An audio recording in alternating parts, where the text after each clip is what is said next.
know when you're just having like one of those bad days? Yeah. Whatever. Let's just go get some tacos. Yeah, let's go.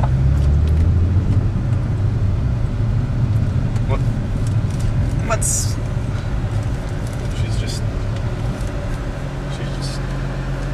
She's old. What is she What's she doing? I don't know. What the hell Carla, is she doing? Fucking make up your mind. Oh my god.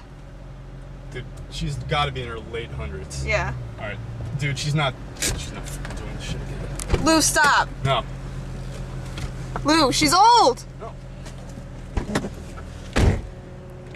Lou, stop. What the fuck are you doing? How do you get your hands off me?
In the real world, doing that kind of shit, you're doing 5 to 10.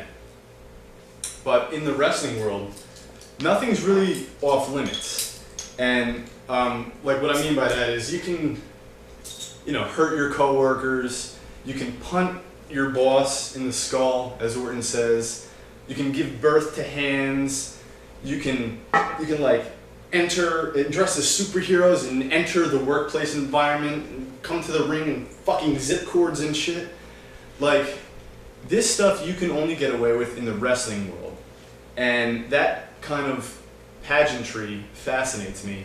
And that's just another reason why I guess I love this industry. And at Breaking Point, pay-per-view coming up, it's a submission-oriented pay-per-view, which kind of tells me that it's bringing more of like a realistic element, I guess, into this side of the business. And it also tells me, regardless of what the WWE says or admits, I think that they're trying to go after that MMA, mixed martial arts audience as well, that demographic, to try to maybe get some cross viewers. And I think that's pretty cool, because it would be a perfect way, kind of going back to what I was saying last week about Bryan Danielson. What a great way to bring in Danielson would be, like, he's like this furious, blistering forearm throwing MMA machine, and that would be really awesome. And I think it would add that element. By the way, this beer, it's called Walt Whit. It's a Philadelphia beer. It's pretty tasty. You should try one, or 6, 12. But anyway, with Danielson,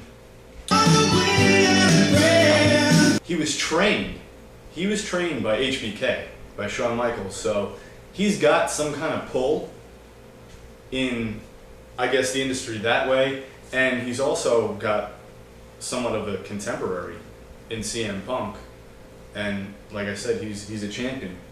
And, he works bigger than he is in the ring.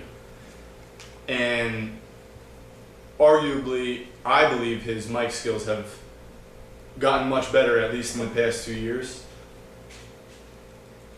So that would be a cool way for him entering maybe on ECW or something like that. But instead of someone entering, how about somebody exiting this week? And that's Rey Mysterio Jr. And he got caught and suspended for violating the company's wellness policy. And he says he couldn't come up with proof of a prescription at the time. Regardless, this sets up a 30-day suspension, and he was involved in a match, Intercontinental title match that he has against John Morrison. And this match was for the title, and let me tell you, for those of you who haven't seen it, check it out. It was like 20 minutes of like really good wrestling, potential free TV match of the year candidate, in my opinion. Morrison shows us he's got the in-ring ability. We all kind of knew that. So the title, Morrison's got the IC title. Rey's gone for at least 30 days. What happens from here, you know, we don't know. But another great thing that is coming out of this is that not only is the belt and the strap on Morrison, but it gives younger, new talent an opportunity to elevate, i.e. Dolph Ziggler. And I'll go out and say it that I think within the next couple months, Ziggler's going to have a good little run with the IC title, and he's going to have a feud with Morrison. You could pretty much read the cards, and that should set up some really fun matches. They're really building, and if you saw last week's episode, I'm really reinforcing that, you know, building and showing the energy and displaying the new talent. And this is a perfect opportunity to do so. Another check mark, another thumbs up on the SmackDown side of things. On the Raw side of things, Dusty Rhodes hosted Raw. It was pretty awesome. Really funny backstage skits for not only you know, the smarks of the industry, but just the fans as well. It was kind of played both ways. It was really interesting. And the textbook Dusty Rhodes swerve at the end, turning on Cena, saying he had the fix was in, and then Orton goes and RKO's Dusty Rhodes, and I was just like, this is awesome. This is sweet.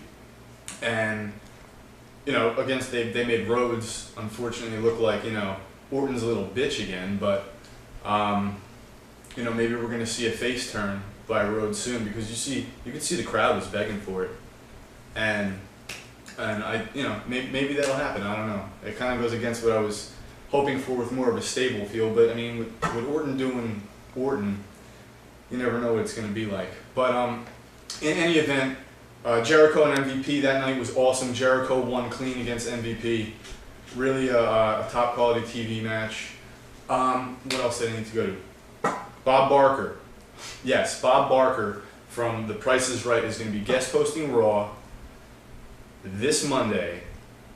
The price is wrong, bitch, because this is gonna be cool. Maybe they'll do some kind of like Raw roulette plinko thing. I'd like to see that. Should be a good guest host. Probably make some pretty interesting matches building up to our Breaking Point pay-per-view. And really quickly, we have a SmackDown DVD coming out. It's the 10th anniversary SmackDown Top 100 Matches of SmackDown History. That's coming out September 15th. I'm going to pick that up. I'll do a little review on it. So look out for that coming your way. Again, I guess that's it for the house show this week. I'm Lou Rinaldi. This is the house show. You know where to find me. Twitter, the house show. Facebook, MySpace, and YouTube channel, the house show. So, have a wonderful Labor Day weekend. Be safe. Have some fun. Don't drink too much, because if you do, you might end up like this guy. I'm gonna kill a motherfucker birthday. That's the funny thing. Kill a motherfucker on his birthday.